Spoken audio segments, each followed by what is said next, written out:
Good evening, everyone, and welcome. We're going to be led in the Pledge of Allegiance by Mr. Stridiron.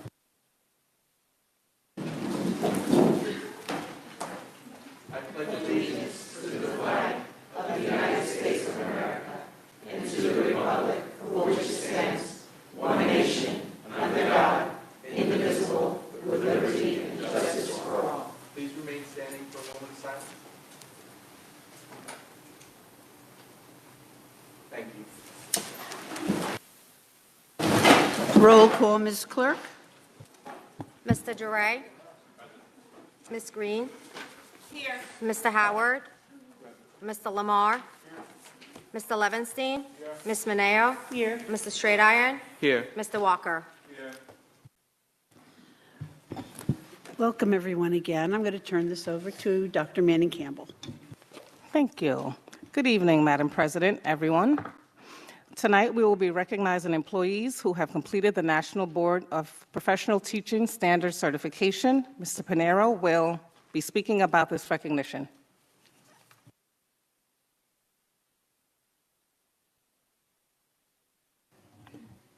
Good evening, everyone. My name is G. Pinero. I am the Teacher Center Coordinator for the Newburgh and Larch City School District. Tonight, I am here to recognize two of our teachers who have achieved National Board certification. Nancy Gross from Gidney Avenue School and Dana Rodriguez from Temple Hill Academy. This is a really special achievement as only 4% of the teachers in New York State are actually nationally board certified. So it is a very high achievement. I really would like to thank the Newburgh and Larch City School District and the Newburgh Teachers Association who provide support for our national board candidates throughout the entire process. Through this collaboration, the Newburgh Teacher Center is able to assist a cohort of teachers annually. The support is facilitated by some of our current national board certified teachers. Becoming national board certified teacher is a long and challenging process and a really great achievement. Once certified, though, the journey is not over, as these teachers need to maintain their certification and renew it every 5 years. This year, we also had 3 teachers complete their maintenance of certification, Lisa Benvenuto, Sharon Kennedy, and Kathy Young. So I wanted to say congratulations to them as well. And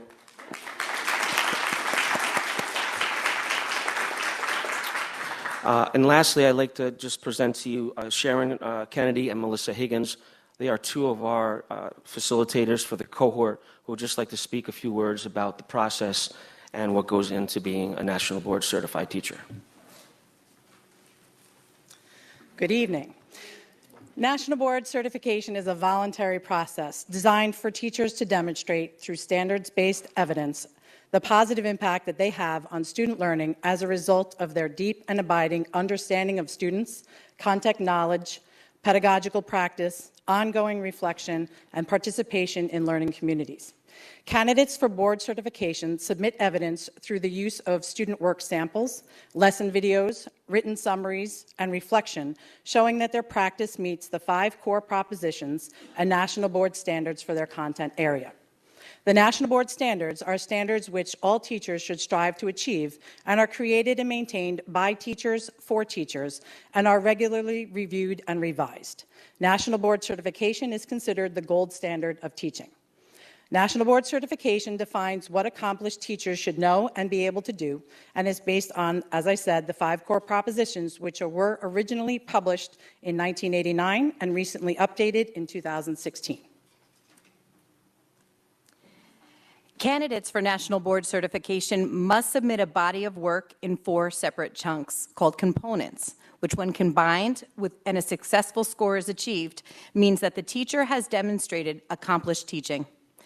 When all 4 components are successfully completed, a teacher has demonstrated that they have knowledge of pedagogical practices for teaching their content area, can evaluate learning strengths and needs for individual students, plans and implements appropriate differentiated instruction for those students, demonstrates their abilities as an effective and reflective practitioner, and they provide evidence of their collaboration with families and caregivers, the community, and colleagues to advance students' learning and growth. The entire national board process can take anywhere from 1 to 5 years to complete. Much depends on the candidate's choice to complete the components in 1 or 5 years. SUNY recognizes these teachers who have achieved national board certification as having the equivalent of a doctorate degree in their pedagogy of their certification area. Currently, only 3% of teachers nationwide and 4% in New York State are national board certified teachers. I am proud to announce that we now have 13 national board certified teachers currently employed with the NECSD,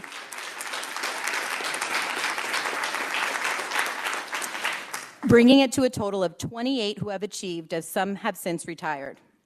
All qualified teachers in the district should be encouraged to pursue national board certification if they choose to do so. Tonight, we recognize Dana Rodriguez from Temple Hill, who unfortunately can't be here this evening, and Nancy Gross from GAMS.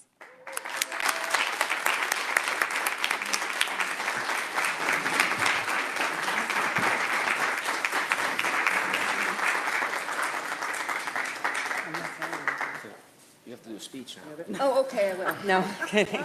I just wanted to say thank you, because without this district, I wouldn't have had the opportunity to do this.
Madam President, that concludes my items. But before we move on, we do have NFA Maine presenting, but we have moved them to another date because of our technological issues today. And thank you all for bearing with us today. Thank you. So right now, we're going to move on to the section of the agenda for public discussion and comments on agenda items. Please refer to the regulations regarding discussion and comments. I have a number of people who have signed up. How about Ms. Deborah Boulay first? Hi, Deb Boulay, Town of Newburgh. I, as a homeowner here, have paid to this district around $198,000 in school taxes over the last 33 years and have some comments about the budget that the public is receiving late. If there's no apportioning of funds for guards and more effective infrastructure, namely new doors for school buildings, then I suggest you consider it. When students feel unsafe, they do not learn no matter what curriculum program you buy for teachers to teach from. Also under this umbrella, I ask if the cameras in the schools are being replaced to be more efficient. It seems that when the tapes from the cameras are most crucial, the cameras do not work. I trust that you will look into this for all buildings. According to New York State, in the 21-22 state report card, 16% of our 10,444 students are students with disabilities. 89% of these students in grades 3 through 8 fail the ELA state test, and also 89% fail the state math test. How can you justify removing a special education teacher, 2 social workers, and a psychologist from this district in your proposed budget? I'm asking you to reconsider. And in total, as per New York State, all students in grades 3 through 8 that took these tests, which is 87% that took them, only 25% passed or were at proficiency. That means that 75% of the population has to receive AIS, yet you are removing 2 AIS teachers. I ask you to change this decision. In this budget, there's a proposal to pull back students from BOCES and other outside placements and place them in a new type of special class. We have failed our special education students repeatedly. So how can you support a move to bring students into this district who have more severe disabilities that required much smaller settings than we provide here? How could any CSD only offer a gifted program at Horizons? One elementary school and then it stops. There's no gifted program at the middle level. There's no gifted program at the high school level. Why are students who are gifted not provided the education they deserve?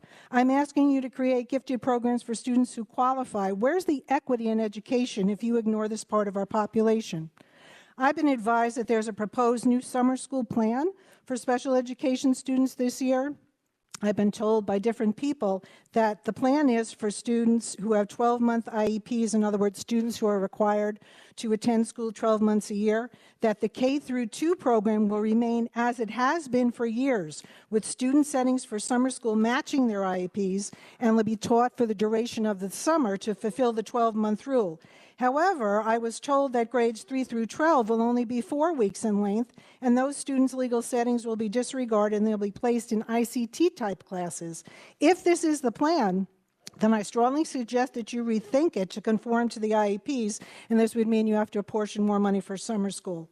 Other districts have made it a point to increase pay for per diem substitute teachers. One district right next to us offered an attractive sign-on bonus.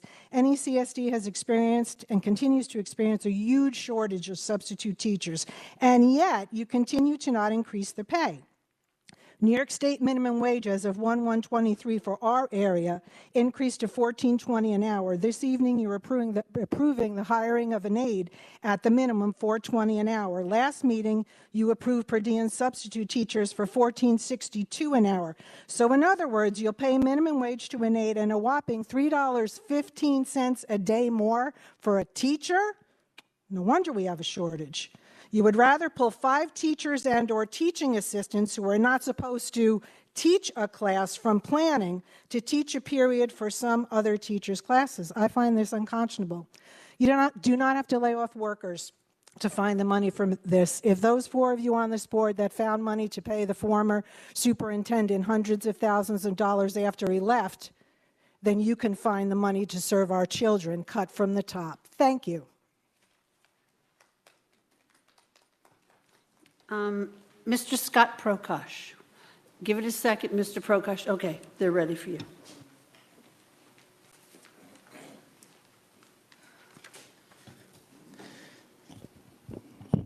Good evening, Dr. Manning Campbell, Executive Cabinet, and Board of Education members. As president of the Newburgh Supervisors and Administrators Association, I felt the importance of speaking this evening regarding the recent budgetary considerations that were presented at the last board meeting. Based on the information shared, there are 8 NASA positions being recommended for budgetary cuts. Though 8 positions may not seem like a large impact given the overall number of employees within the district, it does constitute 11.6% of the unit that I represent. It is unfortunate that the district is faced with the daunting task of having to make difficult decisions, especially with human capital, when so many put their heart and souls into the challenging work that we love so very much. I understand that any decision you make not only impacts those that are directly affected, but the many others as a result of workload distribution due to a need to continue the critical work, which ultimately impacts the students that we all serve. With that said, the proposed cuts as they currently exist pose a significant impact to the Newburgh Supervisors and Administrators Association. By cutting 11.6% of our unit, it raises the question of who and how. Who will be responsible for all of the work that is currently being held by these positions? With an already saturated workload, I cannot imagine all of the increased job responsibilities and impact on performance. The cuts also pose the second question of how. How will these cuts impact the district and the trajectory of our progress? As a high-need school district with focus on academic achievement and closing the learning gap, the social-emotional well-being of our students, as well as the one in which technology is becoming the forefront of assisted learning, these cuts directly impact our district. The members who sit in these current positions have made significant contributions to the progressive movement of our district. They've been integral in ensuring the vision of our district is not only heard, but embodied. I stand before you today in advocacy of my unit, but also with the concern of what a budgetary impact can have on the ultimate success of the district as a whole. These are challenging times with challenging decisions needing to be made. I'm asking the district to look at every avenue of cost savings. Have we fully utilized additional fund balances? Have we done an audit on expenses and cost-saving opportunities? Have we thought of out-of-the-box ways in which revenue can be brought in? I fully acknowledge and empathize that we have a new leadership that is dealing with the impact of previous decisions. At times, it is an impossible position to be in. I hope, as a district, we begin to think proactively on long-term solutions rather than quick fixes with long-term negative impacts. Though our unit is small in relative terms to my counterparts, we are the intermediary between the executive team and the faculty and staff in our schools. Our jobs are to promote and engage all stakeholders in the values, beliefs, and initiatives of the school district. That is no small feat and takes an all hands on deck approach. By reducing that group by 11.6%, will in fact have an unintended consequence on the productivity, efficiency, and overall impact of the given work we are currently doing. Unfortunately, this is not the first time the district has been faced with challenging fiscal times where difficult budgetary decisions had to be made. In all other instances, there was an equitable lens regarding cuts that affected all aspects of the district. The cuts that have been proposed this year directly impact one unit in particular, with the largest percentage decrease of a unit in all the time that I have been within the district. To singularly impact one unit will have the greater implications on the system as a whole. I ask for our district to consider the consequences of cutting one unit by such a drastic amount. Further, as New York State has not finalized their budget, I hope it is publicly stated and acted upon that any additional money the district receives through budgetary appropriations are used to restore any lost positions within my unit to ensure that the great work that has been started continues to fruition. Thank you for your time.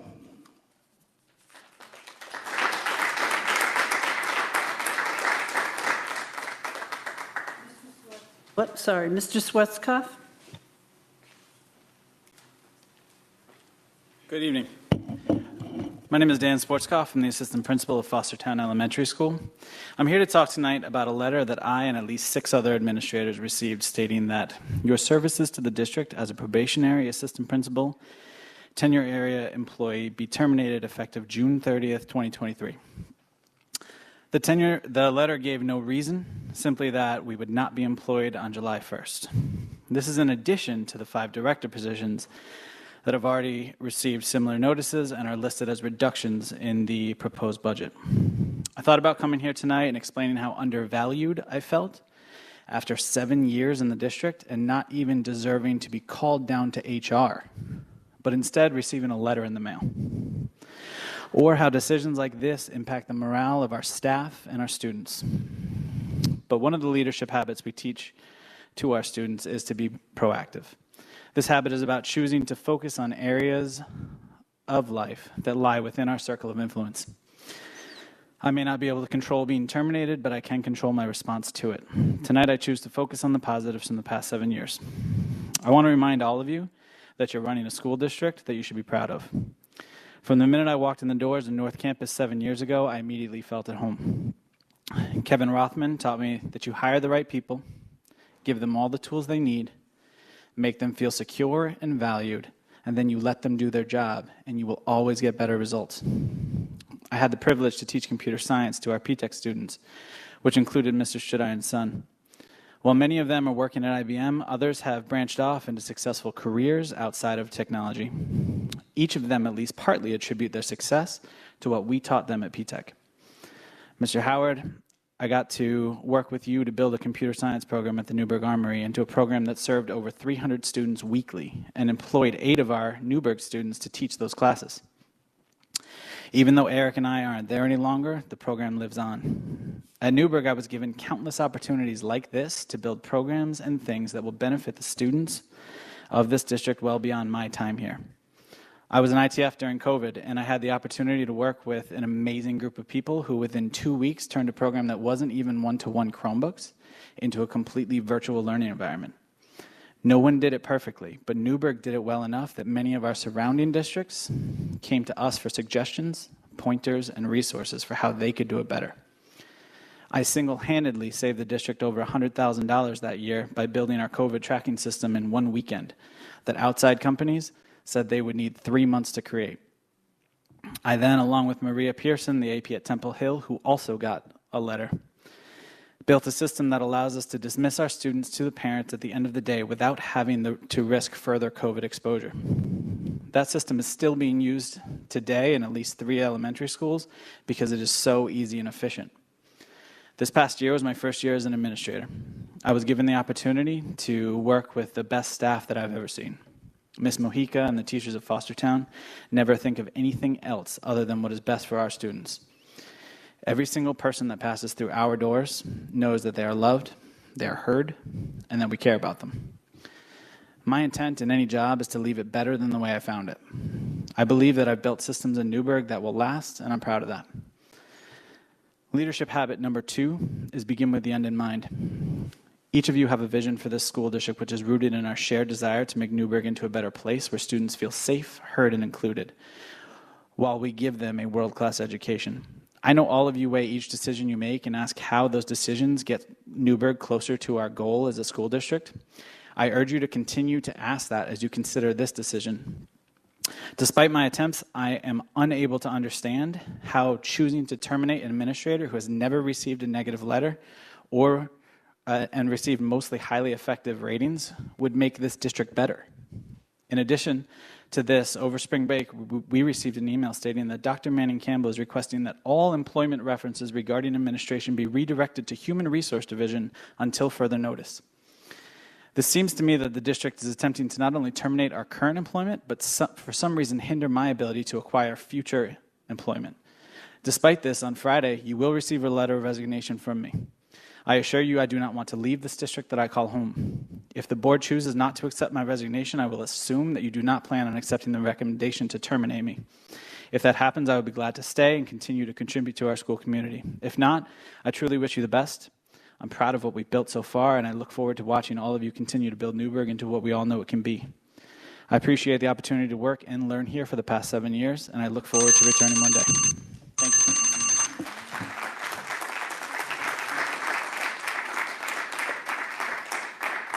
Jessica Lawrence. Good evening. I have been a resident of Newburgh for 15 years, and I am currently the mother to 10-year-old triplets that attend Fostertown School. The last time I came and spoke before you all was in response to the Parkland shooting and our school safety plan.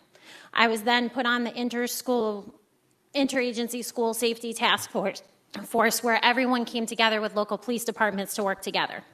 What I saw after that was a district that really worked together to start to provide the services that we need for our children. When I saw the potential budget cuts come down last week or 2 weeks ago when they were released, the first thing I thought was, why? We created a whole new social emotional learning curriculum based on a tragedy that happened in this district 3 years ago. We had a child pass away needlessly. And now we're talking about eliminating the director of PPS, social workers, guidance counselors, a school psychologist. Staff members that are so overworked as it is, we are barely scraping the surface of what our children need, let alone providing the additional services that they need. In addition to those things, looking at cutting our administration in this district, our APs in all of our buildings are people that our children feel safe talking to. So if they can't get into the social worker, if they can't get into the school psychologist, they can go knock on the AP's door. Can I talk to you? Can I have a conversation with you? These are the people that greet our children in the morning when they get off the bus, when they're dropped off at Walkers. They are there when our kids are having their worst days, when they're suffering tragedies, and they're there to celebrate their accomplishments. How can we take these trusted resources away from our children? I understand, Dr. Manning Campbell, that you came into kind of a mess, right?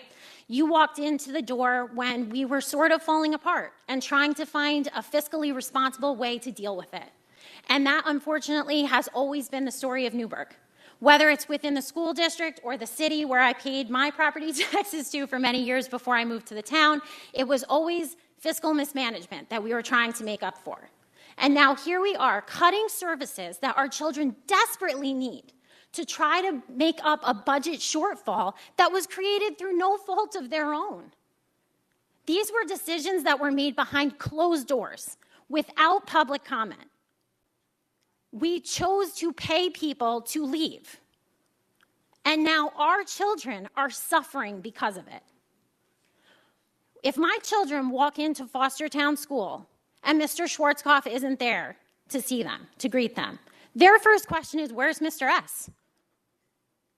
Not because he's the scary administrator behind closed doors, but because he's the welcoming face in the morning that they trust, that they can go to. In addition to that, does that mean we lose our full-time social worker? Or is she sent to another building? Because we just got her this year. And she's overwhelmed as it is. Our children are struggling. We are working very hard to rebuild the community that we lost due to COVID, that we lost due to the pandemic. We are coming back from that. Please, please, please reconsider cutting the things that are helping us do just that. Please put our kids first. Thank you.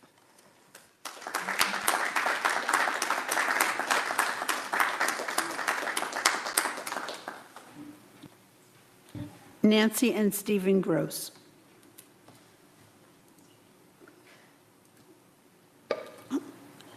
Okay, would anybody else like to address the board on agenda?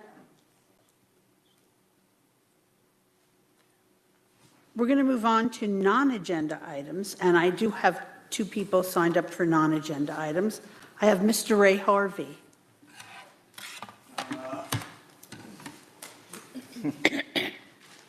Good afternoon, everyone.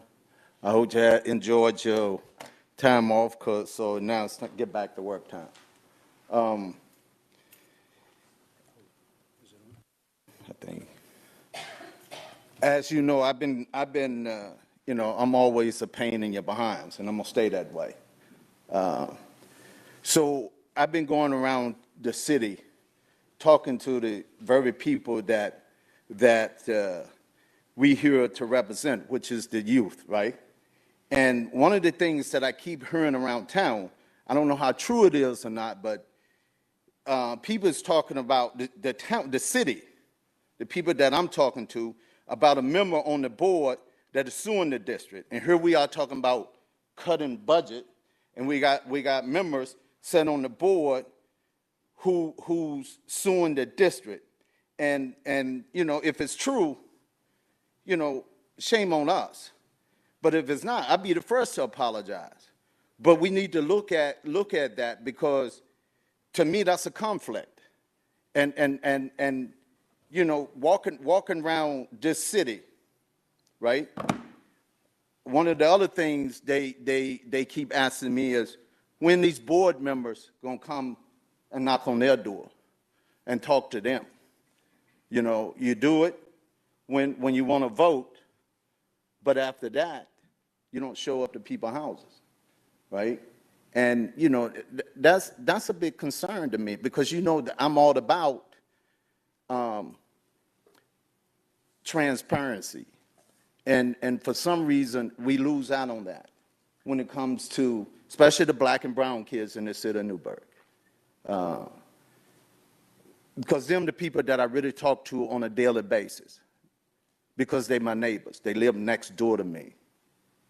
And they come to me because I'm part of the community. They know they can reach out to me and talk to me. And they know I'm going to stand on truth for them, to let them know that we do have people in this district who really cares about their well-being, right? But we have to show it. We just can't not show up for these folks, all right? COVID hit. We lost. One of the young lady got up here a few minutes ago and said the superintendent walked into, I don't want to say what I want to say, but the district was upside down. All right, we was lucky enough to get her as a superintendent, Because during COVID, I asked this district to lay out your plan for the kids that was being left behind because they didn't have internet service. And the library, who most of the kids that I know uses, the library was closed. So we haven't even caught up to that. And these is the people that are suffering. These are the people that we are losing.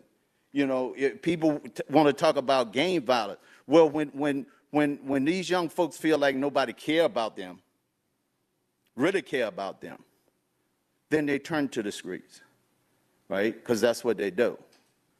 Because that's what they know. Because that's what they see. But when they feel like somebody care for them, or really care, and is there, then they won't turn to the streets. So we got a lot of catching up to do. I know this going through this budget thing. A lot of people are going to be disappointed. The city of Newburgh, we had to do the same thing. And thank God today we are more financial healthy than we ever been. Thank God. So, you know, we know that I'm pretty sure y'all ain't sitting around just thinking about cutting people, taking people jobs. But sometimes it has to happen, right? But if we do get extra money, let's make sure we put that extra money back and rehire the folks that we let go. Because our kids is the one that suffers when we don't have enough staff to do what they do. Thank you.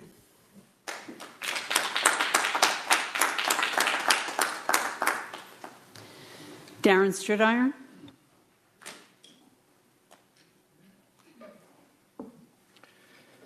Some of you may have met my 7-year-old son, Zachary.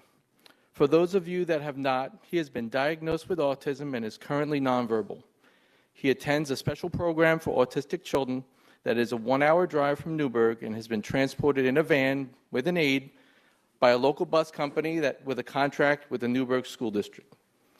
In the fall of 2022, Zachary began acting in a way that was unlike him. He was refusing to get out of the van when he arrived at school. He would lie there for up to 1 hour on the floor and refuse to get out to go to school.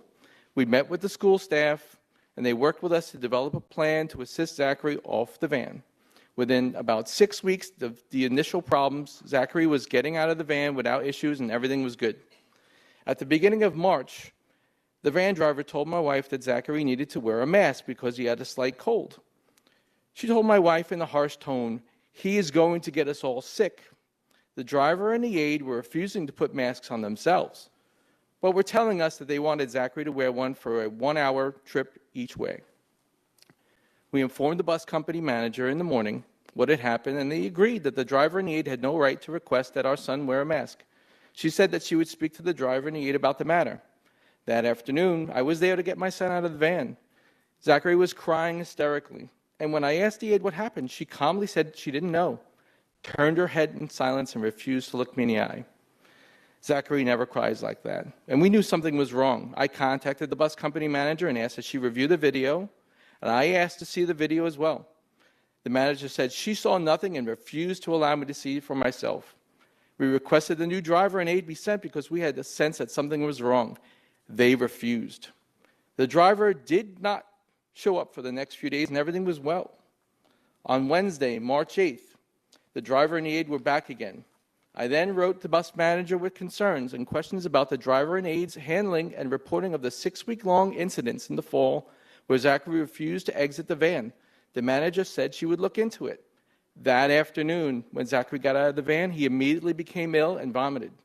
We contacted the bus manager and again asked to see the video and for them to provide a different driver and aide. They refused. We kept Zachary home on Thursday to monitor his health, and he was perfectly fine. The next morning, when Zachary found out he was going in the van, he got sick again. We knew he was communicating with us that something was terribly wrong with the driver and the aide. We asked the school district and the bus manager again to change the driver and the aide and to see all the videos. They refused.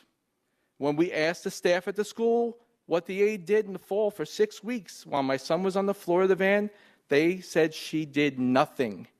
This is the aide that was hired by the bus company to help him, and she did nothing but sit there. Let this sink in. You are asking me to put my 7-year-old, nonverbal, autistic son into a van with 2 people that I believe harmed my son. You refused to let me see the videos. I simply asked that the driver and A be switched for safety reasons. Are you telling me that when this happens in our schools, you don't separate the adult from the child during an investigation? We have asked the bus company and the school district for the policies and regulations that govern matters like this. They so far have refused to respond. Was there ever an investigation? Is this how you treat all the parents? Or just my family, because I have been outspoken about the rights of all children of the school district. For a month, we have been forced to drive Zachary to and from school. That is 4 hours of driving per day, while the bus company collects a check from the taxpayers for doing nothing. If we didn't have the ability to drive him to school, he would be home and not getting his therapies and education. You know that I'm a parent that will not be silent about this. What is happening to the hundreds of children with parents that you know won't speak up? These children have IEPs, 504s, and are entitled to benefits that their parents have no knowledge of. While it's great that you finally have a meeting tomorrow night for parents, 2 months ago, someone from central office canceled the class for parents on the day of the class without reason. The timing of that class was perfect since the annual IEP meetings were coming in the spring. There are thousands of parents in the Newburgh School District. We are willing to work with you, but you continue to ignore us. Acknowledge your mistakes, own it, and fix it.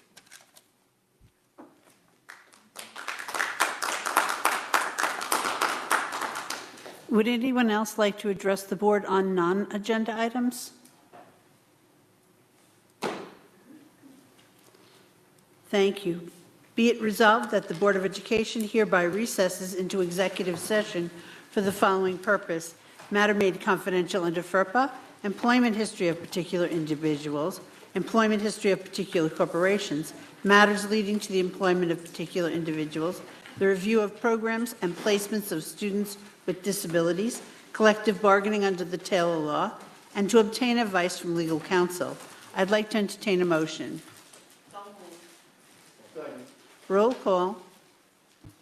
Ms. Green? Yes. Mr. Howard? Yes. Mr. Lamar? Yes. Mr. Levenstein? Yes. Ms. Mineo? Yes. Mrs. Straight Iron? Yes. Mr. Walker? Yes. Mr. Duray? Yes. I hope it's going to be less than an hour, but I'm not sure anymore. I'm looking for you now. Thank you. So sorry about that.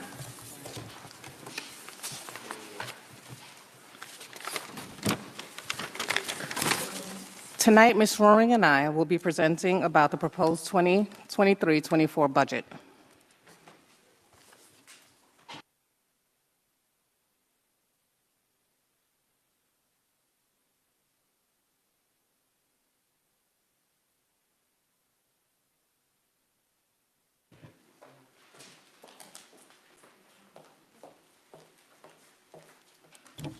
Who has a...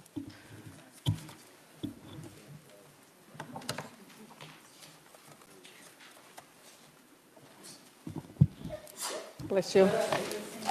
Thank you. So, good evening. Thank you again for giving us an opportunity to present. Bless you. You're welcome. We will begin, as usual, with our three priorities. It's literacy, ensuring that we're sustaining our programs after our one-time COVID funds, and safety and security of our students and staff. Ensuring that there's equity in our budget. Our building allocations are based on per student, based on building enrollment, looking at our resources, and really looking at data-driven staffing, not hiring 5 teachers per building based on just building needs, but really looking at student needs, looking at student ratios and staffing by grade level to ensure that we are appropriate to serve the needs of our district. Continuing to realign ENL support based on our student need, shifting our academic intervention services, providing additional resources for our schools in need of improvement, focusing our professional development on closing our achievement gap, using restorative practices, etc. Our tax levy, we shared that last 2 weeks ago. We're $24 million, where we have not had the opportunity to, because we have not raised taxes, we are in a $24 million deficit. Thank you.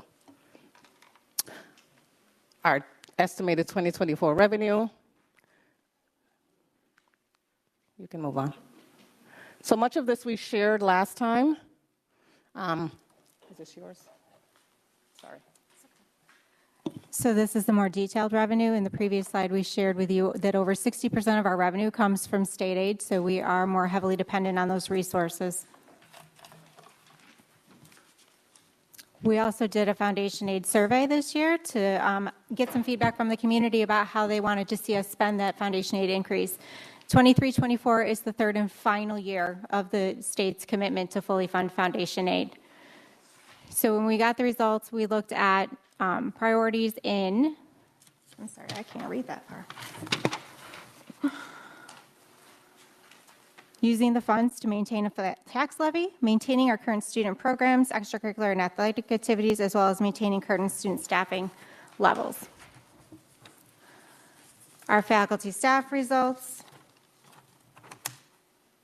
The focus was there on maintaining current staffing levels to support academic recovery post-pandemic, as well as maintaining current student programs.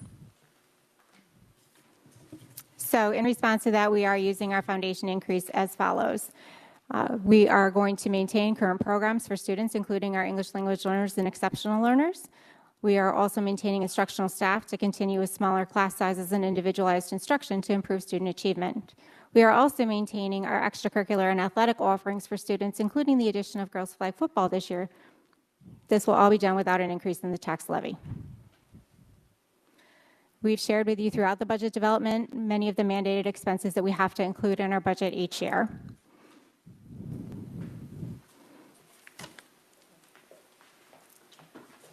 Thank you. As well as we shared as well last time, the proposed budget, look at the salaries, employee benefits, debt services, et cetera, and we are at an arrival of $335 million, $443,816. Yes. And so if you take a look at the chart, the proposed budget, we really, the district has the opportunity, we impact 7% of the budget. So we impact textbooks, software, supplies, equipment, and contracted services. That's it. In looking at our proposed staffing by bargaining unit, if we look at the general fund salary, we see what the percentage is by unit, by teachers, support staff, administration, management and confidential, and executive cabinet.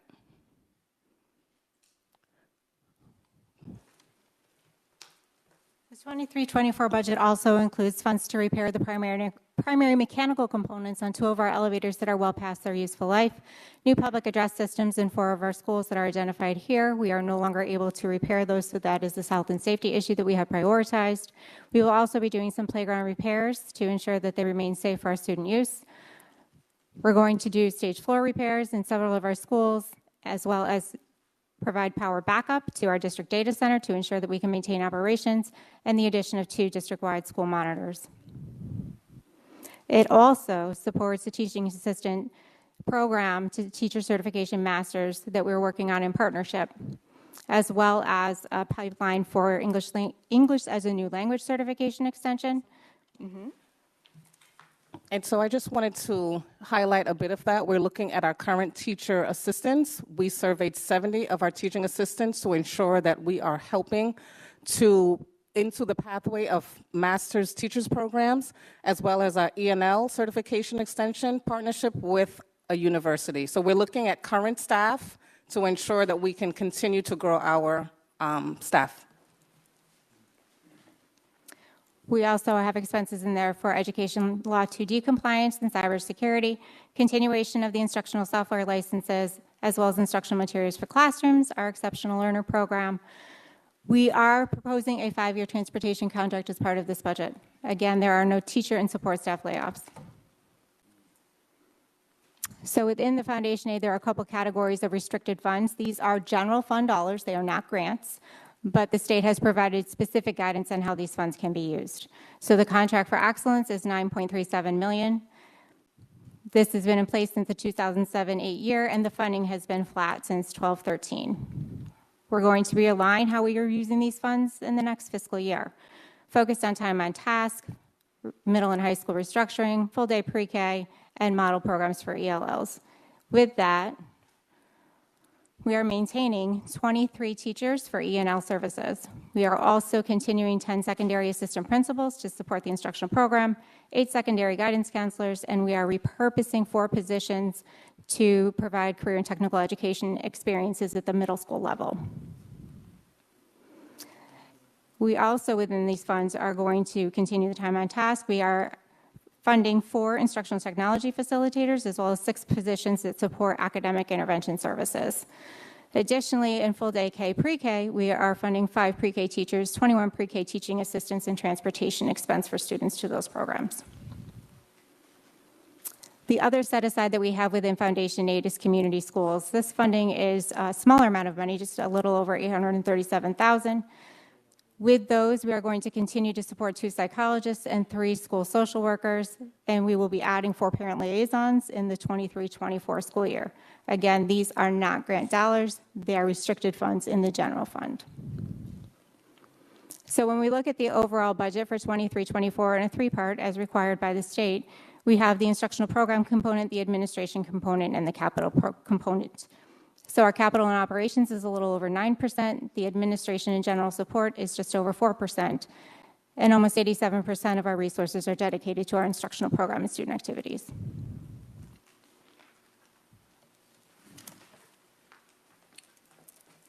So one of the things that we know that we need to consider are the current conditions in the boys' locker room at NFA Maine. They make them unusable by our students, and we want to make sure that our students have an opportunity to walk into a great facility.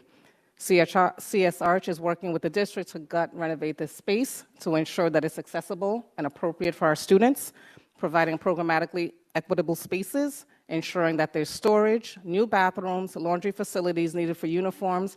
This work was not included in the May 2019 when we did the BCS. We are seeking voter approval to do this critically needed work using capital reserve funds for the expense, which means there will be no new tax burden for this work to be completed. Questions? Board members, questions? Mr. Stradone, because I have a question too. Go ahead. Okay, thank you. On slide number 4, it says equity in our budget. The 5th bullet point, creating a new special education classroom in the district to meet student needs while allowing them to remain in the district.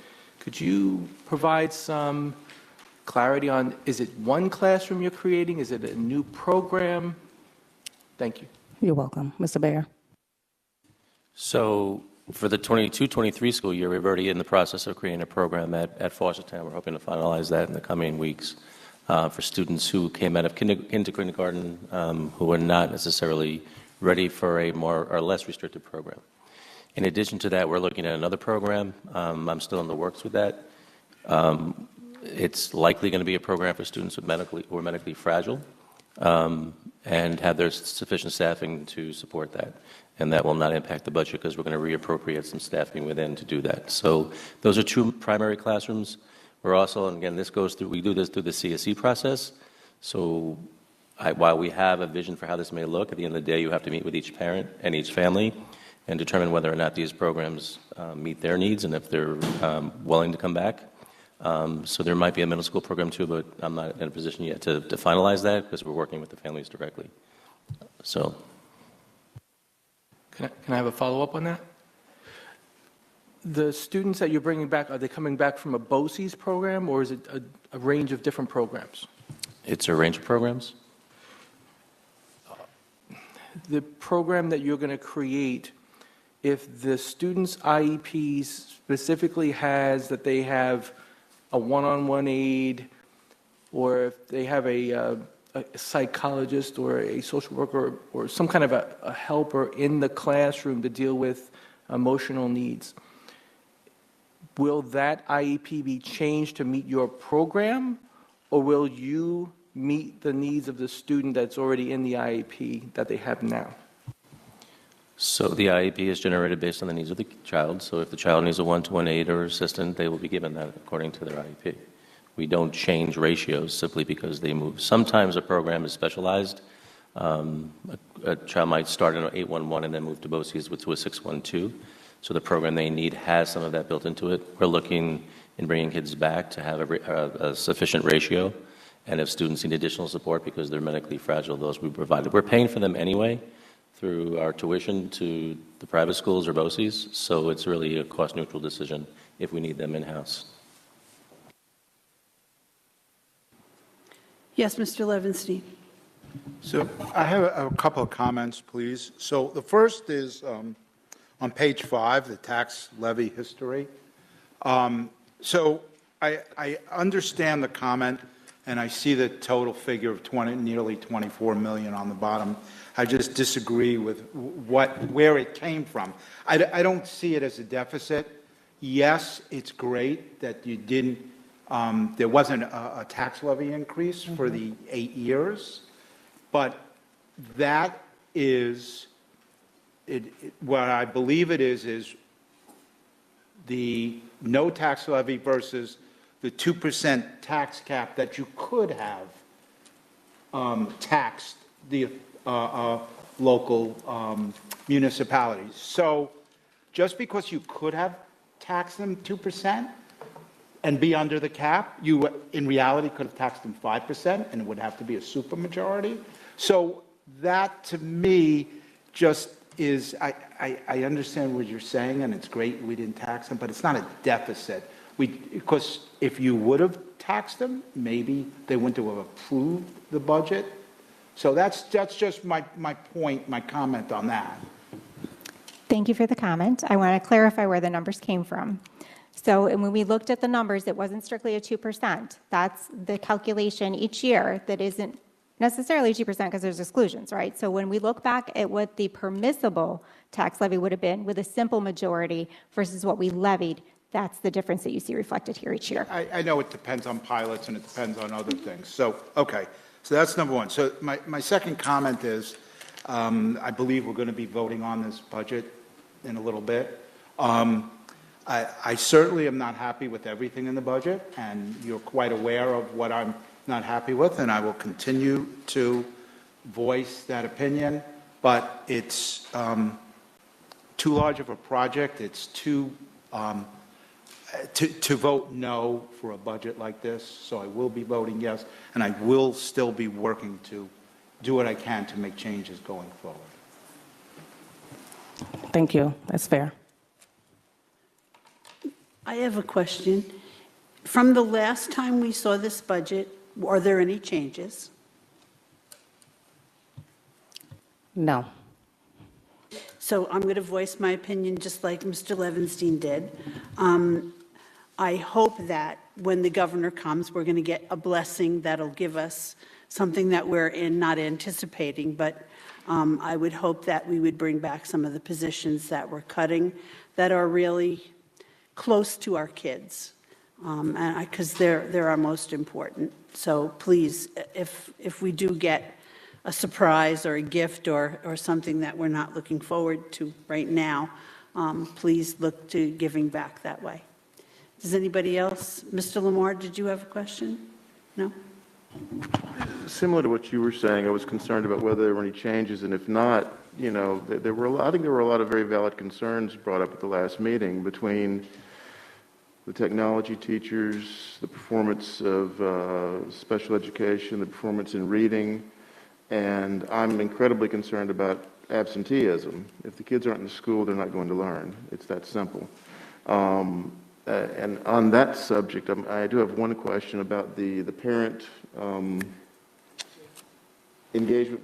Liaisons. Liaisons, yes. Will attendance be part of their purview? Will they be helping to try and drive attendance? And as a side note to that, will those positions have parameters by which their performance will be assessed? Because they're a paid employee of the district, and I think they should be, you know, they should have a goal that they're trying to achieve, and that there should be targets.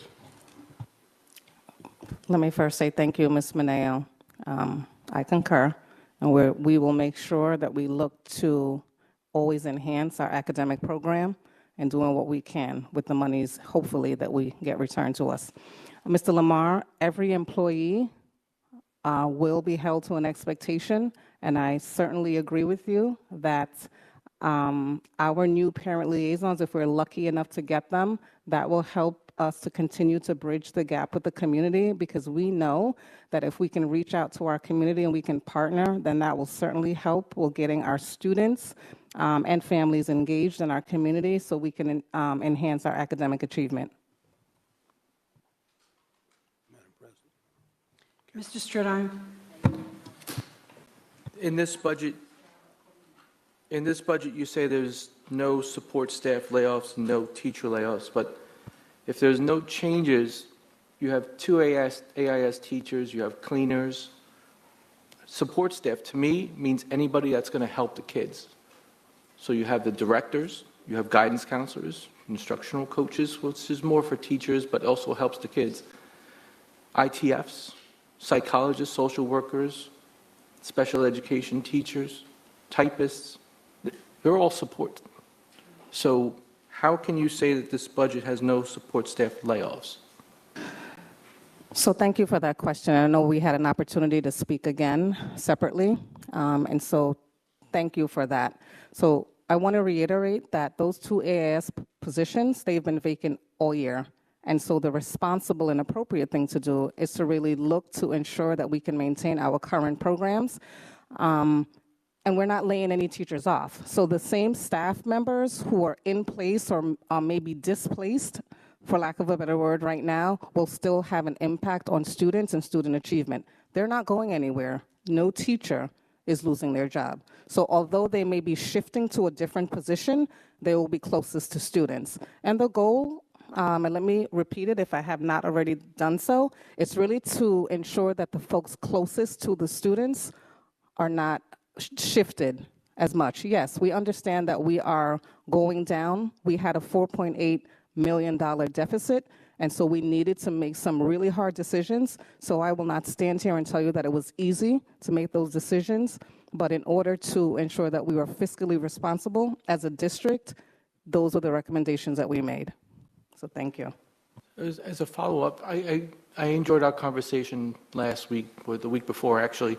I thought it was enlightening, to say the least. The situation where we have an additional $30 million, roughly, I feel as if every year that if we're given $60 million, there's always going to be a shortfall. If it's $100 million, I remember when we first said we were going to do a 0% tax levy, Dr. Badia almost fell out of his chair and he says, we're not going to be able to close the budget gap. And we did. Year after year, we did.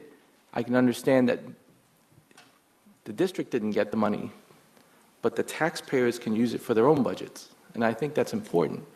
We have a community that is going through, no matter what, it's good times or bad times, it's still going to be some rough times for families. So I think we should continue with the tax levy at 0 as much as we can. I do understand that the inflation is higher now and things cost more, but to cut, even though you say that there's nobody in that position, well, they should have been.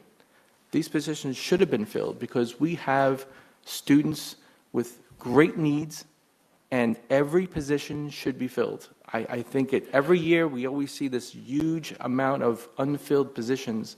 Why? Yes, there's a shortage, but why can't we as a district with the resources that we have attract people?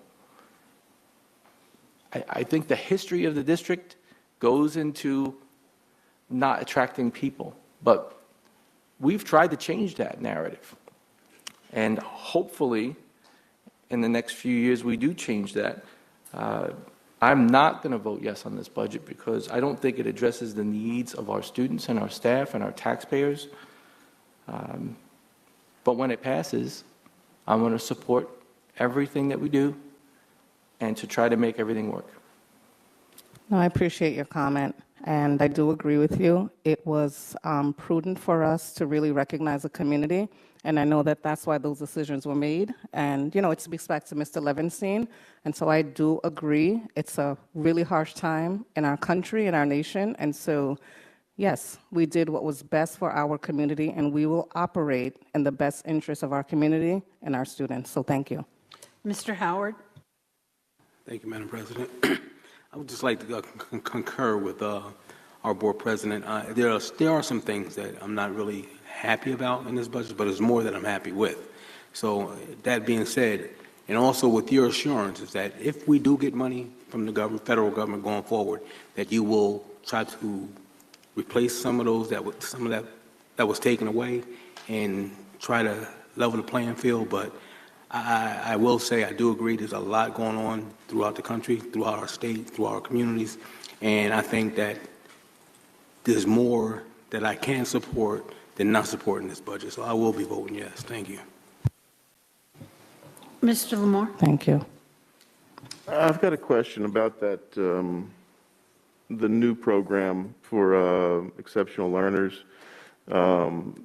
If we're going to be not hiring, but taking people from already in the district to this program, it seems to me that if the numbers that we heard earlier in the evening regarding the performance of exceptional learners program are accurate, then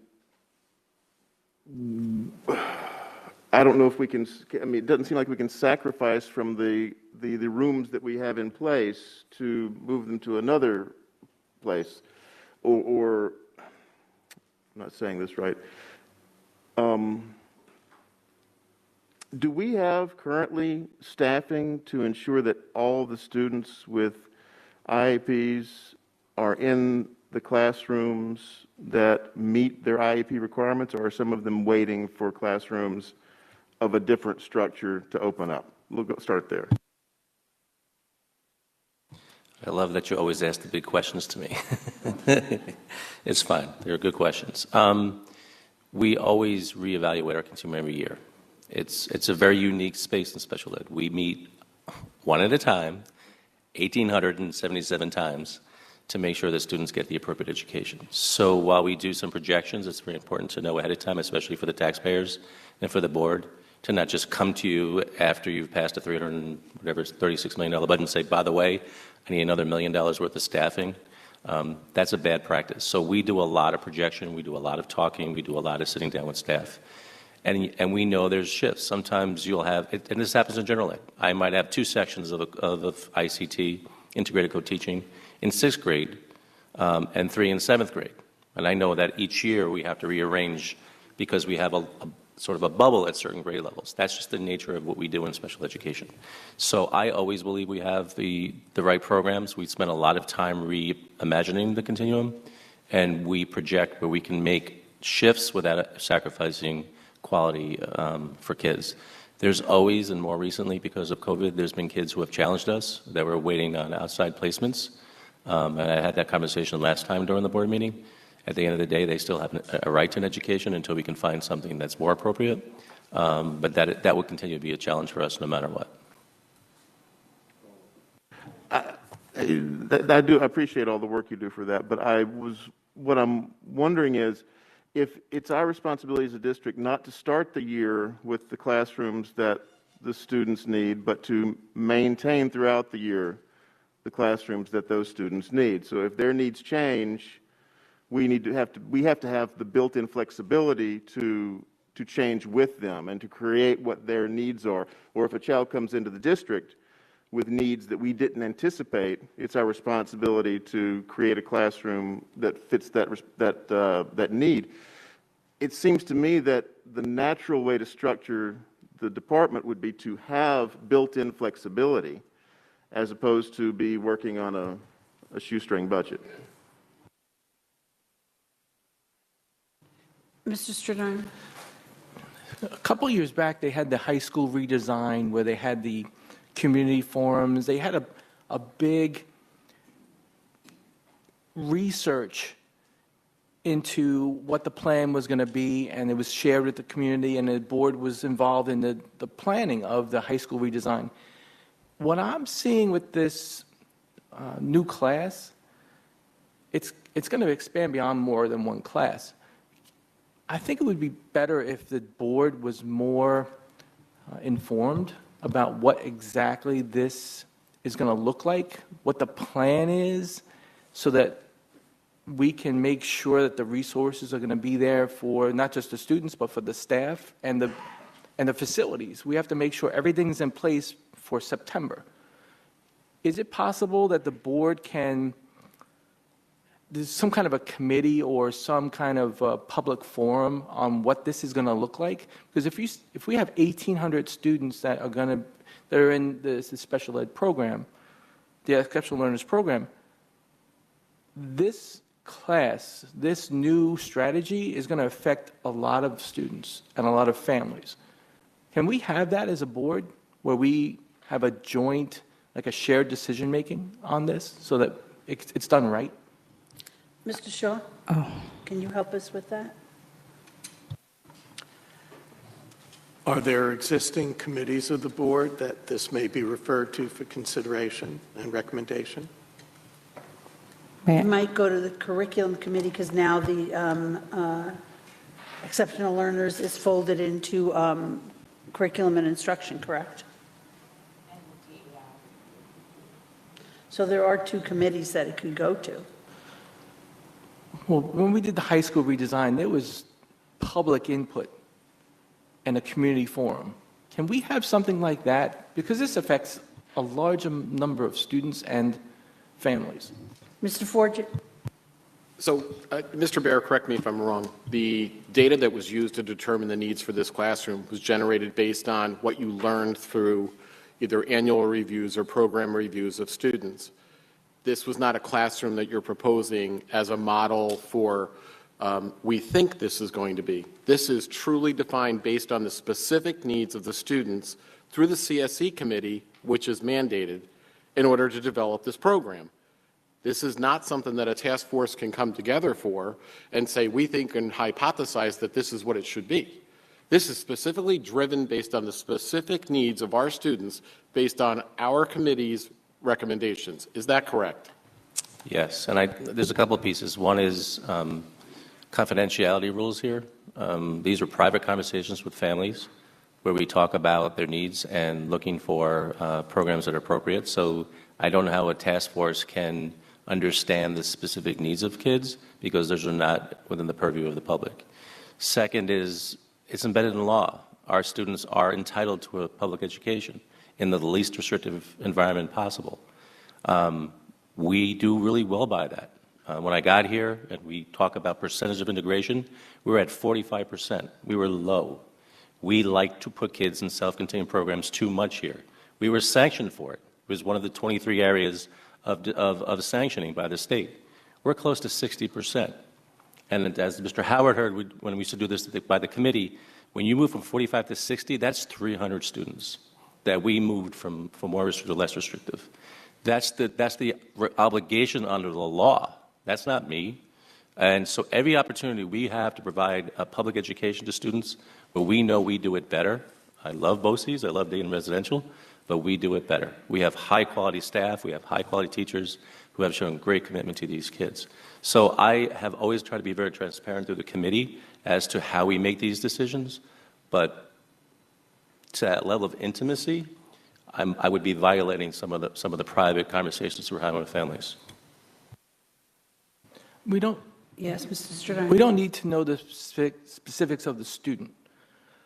What I'm looking at more of is what's the overall plan? How can that be implemented in the school? Which school is it going to be in? We have a large increase in the number of students with exceptional learner students being suspended.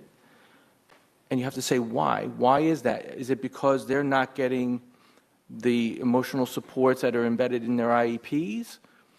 Why? And if you are going to change the program to bring students back from a more restrictive environment to a least restrictive environment and transitioning to a larger building, how is that going to affect everybody in the building? How is it going to affect the student? I think it needs to be planned more. I think the board needs to be more informed about the plan, not the specific students. Okay, so now I'm going to focus us back on the budget, because I know we kind of took a little bit of a walk to the side. So does anybody else have any questions on the budget?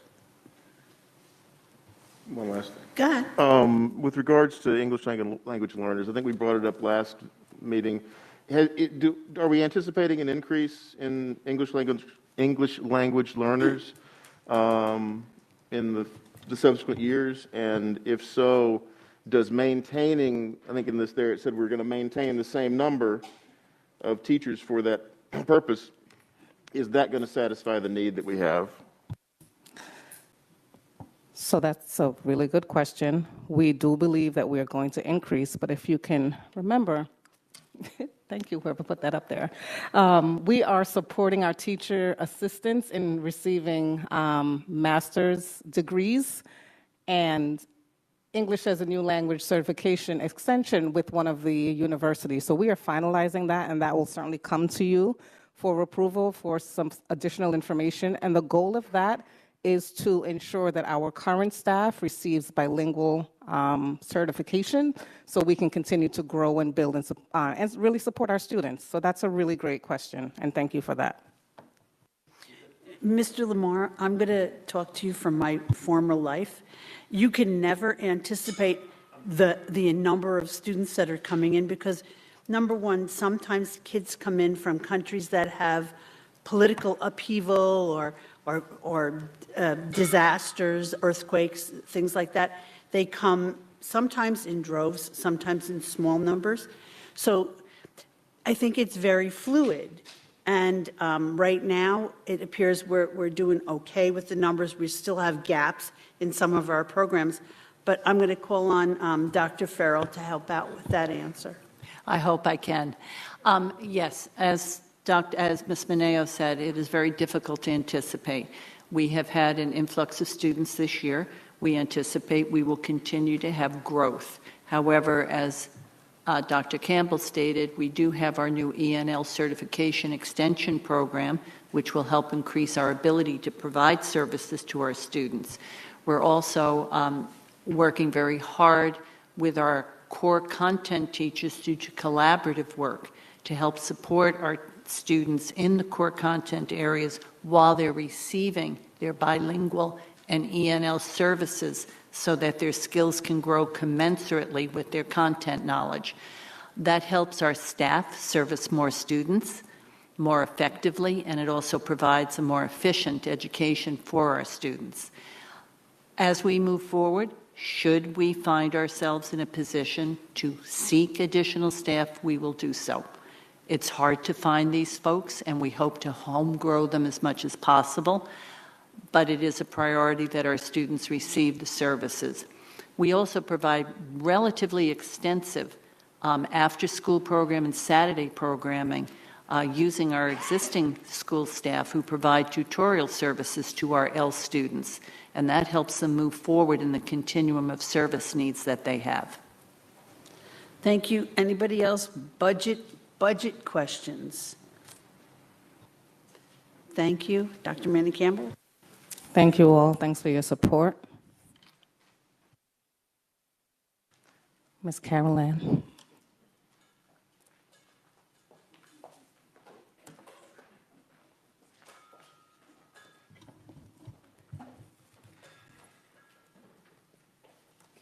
Good evening, and thank you, everyone, for the opportunity to present to you tonight. Hold on, I just moved this guy around here.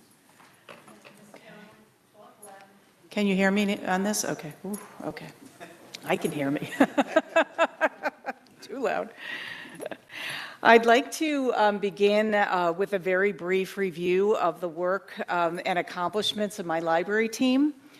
These statistics are from the 2022 New York State Annual Report, and our numbers show that we not only have recovered from COVID, but our impressive program attendance, library visitation, and circulation numbers show that we are fully back in business. We are providing a diverse schedule of programming, services, and materials to all ages in our community, and hearing great feedback from our patrons. 2022 saw a lot of changes, growth, and opportunities. We had a very successful 10-year run at the town branch in the Newburgh Mall, and we are 100% committed to finding and proposing to the board a new location for a town branch in the next few months. We worked with our staff and the community together to develop a fully detailed and forward-thinking strategic plan for the 21st century. We also embarked on our first major construction project to provide community spaces for technology training classes and for local history research. Our new tech hub has not only been the location of these classes, but a space for hosting line dancing, yoga, and Pilates as well. Who knew? We need community space. The NFL, this NFL, the Newburgh Free Library, the other NFL, initiated a series of workforce development summits as well to determine community needs and provide the opportunities for people to learn marketable skills and to find sustainable employment. Our award of a CFA grant for a year-long series of 8 classes offering soup to nuts technology training for all skill levels at no cost is an example of our commitment to lessen the burden on our taxpayers by diversifying funding sources. And these are some of the grants that the Newburgh Free Library was awarded in 2022.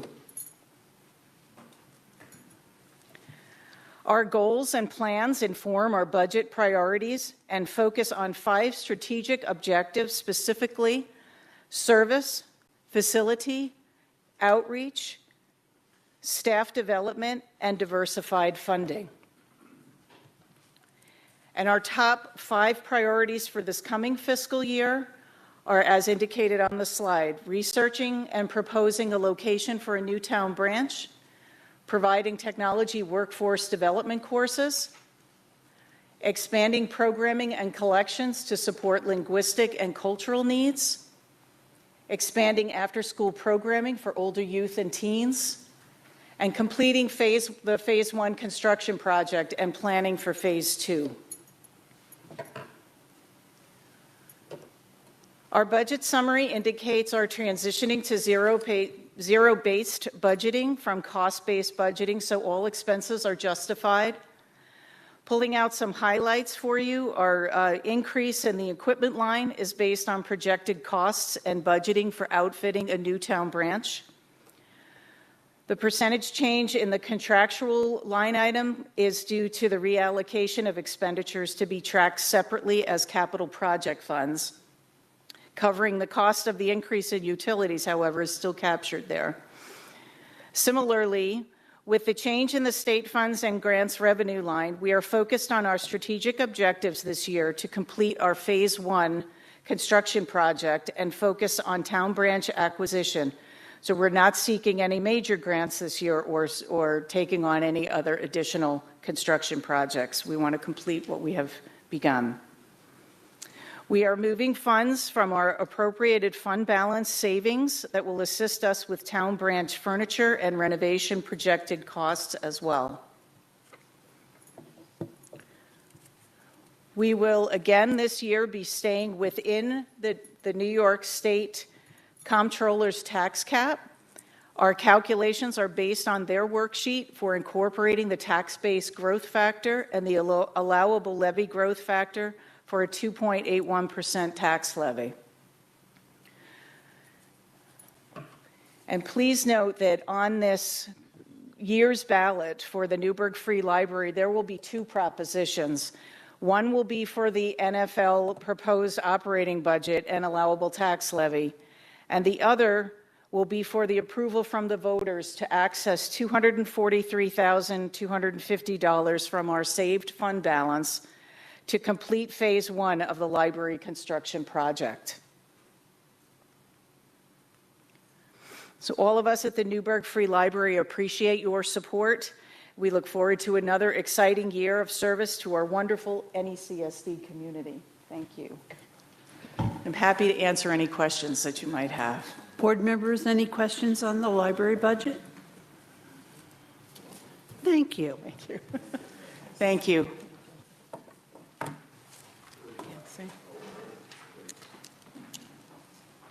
Thank you, Ms. Carol Ann. Great job. Items 4.3 and 4.6 will be presented as consent items for your consideration. Would any member like to separate out any of these items? Yes, Mr. Stridiron. 4.3, please. Excuse me, 4.3? Yes. Okay. I'd like to entertain a motion on 4.5 and 4.6. Wait, I'm confused. I'm lost on my sheet. You can do 4.6. Okay, so we're doing what numbers? 4.3? So you want to pull out 4.3. So I need 4.4, 4.5, and 4.6. I'd like to entertain a motion, please. Questions and discussion on those items? Roll call on those items, please. Mr. Duray? Yes. Ms. Green? Yes. Mr. Howard? Yes. Mr. Lamar? I'm not following what we're voting on here, I'm sorry. On 4.4, 5, and 6. Yes. Mr. Levinstein? Yes. Ms. Mineo? Yes. Mr. Straight Iron? Yes. Mr. Walker? Yes. We'll now move to item 4.3. I'd like to entertain a motion, please. Questions or discussion on this item? Roll call? Mr. Howard? Mr. Lamar? No. Mr. Levinstein? Yes. Ms. Mineo? Yes. Mr. Straight Iron? No. Mr. Walker? Yes. Mr. Duray? Yes. Ms. Green? Yes.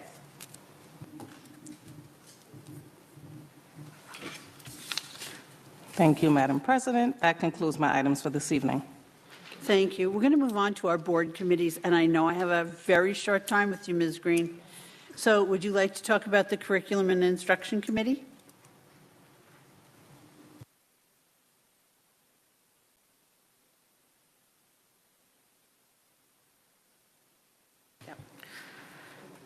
As of the last meeting that we had, we discussed a few items, and we would like you to approve, I don't have it in front of me. Item 6.1 and 7.1 through 7.4. What? Item 6.1 and item 7.1 through 7.4. Okay, items 6.1 and 7.1 to 7.4. No, it's Thank you, okay, Ms. we're looking Green. at that. We're going to move on to our Audit and Finance Committee. Mr. Levinstein. Thank you, Madam President. So the Audit and Finance met at 5 p.m. tonight, and we discussed the 9 resolutions on tonight's finance agenda, including an RFP for completely revamping our transportation system. And we also discussed the resolution to approve the property tax report that was on the superintendent's agenda. Thank you. Thank you, Mr. Levinstein. We're going to move on to our Assistant Superintendent for Curriculum and Instruction, Elementary, Mrs. Moriarty. Thank you, Madam President. Elementary Curriculum and Instruction presents item 6.1 as a consent agenda for your review. I'd like to entertain a motion, please. Questions or, thank you. Questions or discussion? Roll call. Mr. Levinstein? Yes. Ms. Mineo? Yes. Mr. Straight Iron? Yes. Mr. Walker? Yes. Mr. Duray? Yes. Ms. Green? Yes. Mr. Howard? Yes. Mr. Lamar? Yes. Thank you, Madam President. That concludes my item. Thank you, Mrs. Moriarty. We're going to move on to our Assistant Superintendent for Curriculum and Instruction, Thank you. Secondary, Dr. Farrell. Thank you, Madam President. We have items 7.1 through 7.4 for your consideration. Would any member like to separate out any of these items? I'd like to entertain a motion, please. Questions or discussion? Roll call. Ms. Mineo? Yes. Mr. Straight Iron? Yes. Mr. Walker? Yes. Mr. Duray? Ms. Green? Mr. Howard? Mr. Lamar? Mr. Levinstein? Thank you, Madam President. That concludes my part of the agenda. Thank you, Dr. Farrell. We're going to move on to our Assistant Superintendent for Exceptional Learners, Mr. Bayer. Thank you, Madam President. The Exceptional Learner Division has one item, item 8.1, for the board's consideration. I'd like to entertain a motion, please. Questions or discussion? Roll call, Ms. Clerk. Mr. Straight Iron? Yes. Mr. Walker? Mr. Duray? Ms. Green? Mr. Howard? Mr. Lamar? Mr. Levinstein? Ms. Mineo? Yes. Thank you. That concludes my items. Thank you, Mr. Baer. We're going to move on to our Assistant Superintendent for Finance, Ms. Roaring. Thank you, Madam President. The Finance Division presents items 9.1 through 9.9 for your consideration this evening. Would any member like to separate out any of these items? Yes, sir. 9.6, 9.7, 9.9. Okay, let me repeat that. 9.6, 9.7, 9.9. Thank you. Okay, so I'd like to entertain a motion on 9.1 through 9.5 and 9.8. Questions and discussion on those items? Roll call. Mr. Walker? Mr. Duray? Ms. Green? Mr. Howard? Mr. Lamar? Mr. Levinstein? Mr. Levinstein? Ms. Mineo? Yes. Mr. Straight Iron? Yes. Let's go on to item 9.6. I'd like to entertain a motion, please.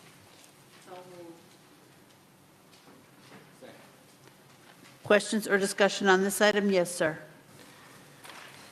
Were these transportation bids put out as an actual bid to the public? Ms. Roaring? In compliance with general municipal law, that was put out as an RFP. It was advertised on BidNet and directly solicited as well.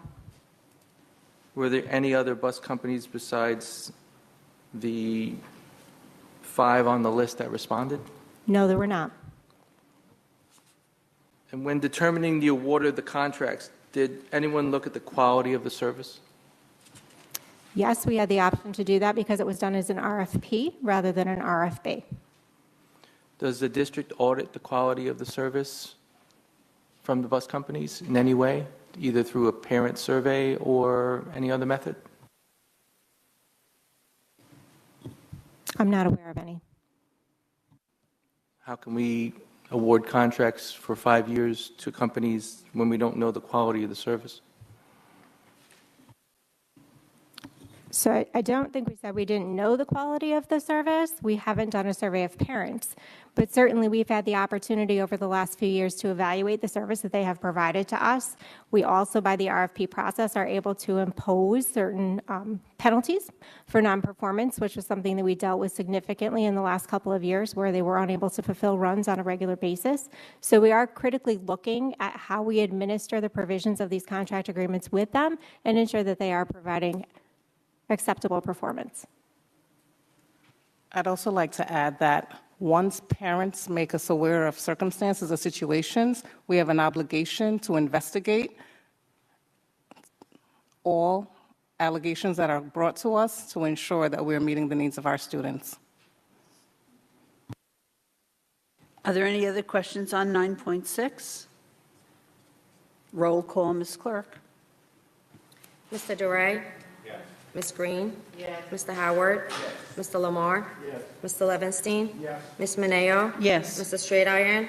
No. Mr. Walker?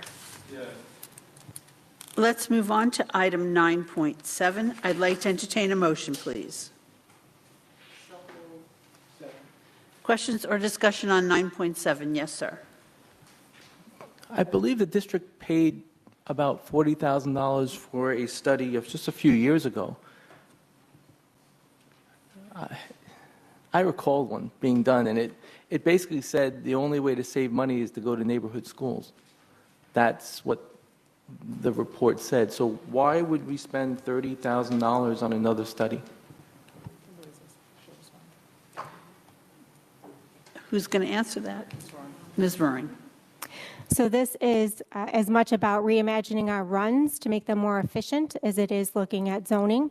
This really is the opportunity the district hasn't had in some time, I would say decades really, to revisit the routes of our students, how we get them to school, make sure that there isn't any duplication of effort, where buses are traveling the same general vicinity, because we have been administering more than 700 annual contracts for transportation, and now we will be just administering the 5 that you have on the agenda this evening. So it's really starting from zero and saying, all right, if these are our students, this is where they live and this is where they need to go. How do we best accomplish that? Have you reviewed the study from a few years ago? That did not include routing.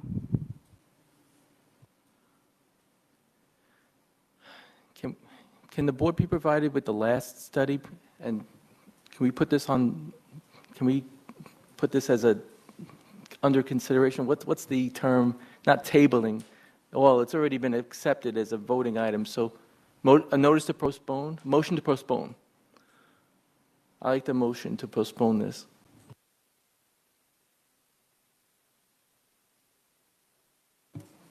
Ms. Green? Yes. Mr. Howard? Yes. Mr. Lamar? Yes. Mr. Levinstein? No. Ms. Mineo? No. Mr. Straight Iron? Yes. Mr. Walker? No. Mr. Duray? No. Yes. Yes. That passes, so it's going to be postponed. Let's move on to item 9.9, please. I'd like to entertain a motion, please. Questions or discussion on 9.9? Yes, Mr. Stradone. So this item is to transfer $1.8 million to handle the BOCES exceptional learners, but it's taking from 7 items. I believe they're all teaching categories, because these positions probably weren't filled. Are hiring decisions made to not hire people because we know we need it in another category?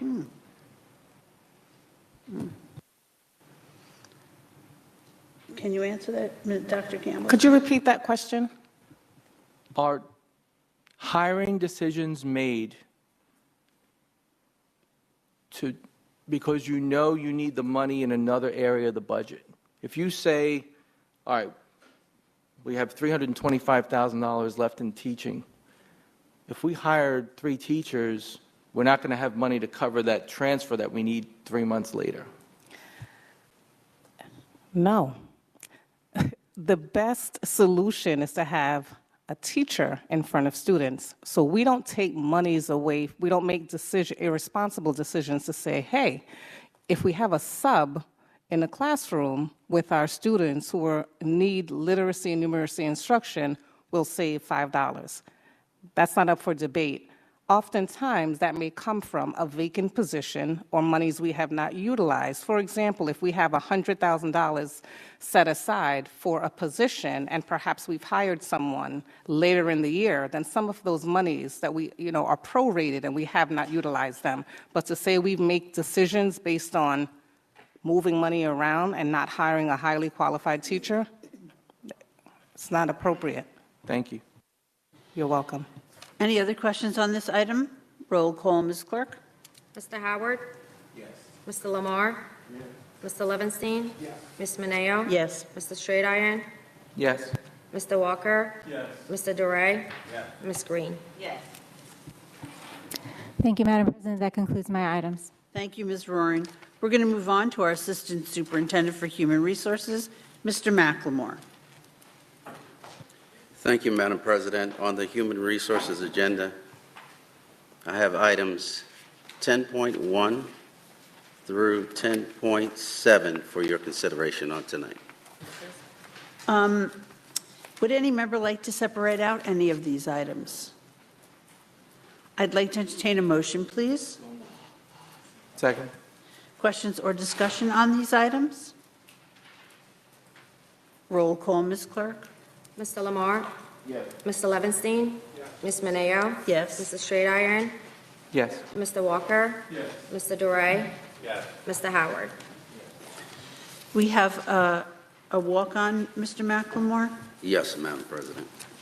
and I'm sorry this was left out of exec, so I apologize. But Be you it all re- will understand.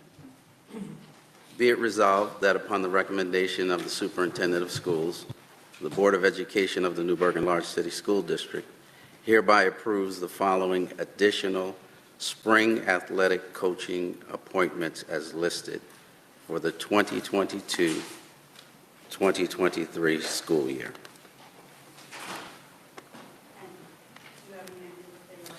Yes, it's lacrosse JV boys head. Thank you. So I'd like to entertain a motion to add this to the agenda, please. Okay. Roll call to add. Mr. Levinstein?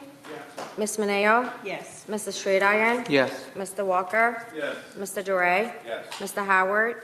Mr. Lamar? I'd like to entertain a motion, please. Questions or discussion on this item? Roll call, Ms. Clerk. Ms. Mineo? Yes. Mr. Schroedian? Yes. Mr. Walker? Yes. Mr. Duray? Yes. Mr. Howard? Mr. Lamar? Mr. Levinstein? That concludes my items, Madam President. Thank you. Thank you, Mr. McLemore. We're going to move on to the clerk of the board, Mrs. Novotny. Thank you, Madam President. I have two agenda items this evening. Agenda item 11.1, approval of minutes from the March 28, 2023 regular meeting. I'd like to entertain a motion, please. Questions or discussion? Roll call, Ms. Clerk. Mrs. Schroedian? Yes. Mr. Walker? Yes. Mr. Duray? Yes. Mr. Howard? Mr. Lamar? Mr. Levinstein? Ms. Mineo? Yes. My next agenda item is the board packets. If you're interested to run for the board, the packets are available. Please contact my office. There are 3 seats available for a 3-year term and 1 seat available for a 1-year term. The trustees whose terms will be available are Ms. Burton, Mr. Levinstein, Ms. Mineo, and Mr. Walker. That concludes my item, Madam President. Thank you, Mrs. Novotny. I'd like to entertain a motion to adjourn this meeting. Roll call, Ms. Clerk. Mr. Duray? Mr. Howard? Mr. Lamar? Mr. Levinstein? Ms. Mineo? Yes. Mrs. Schroedian? Mr. Walker? Thank you, everyone, and have a nice evening.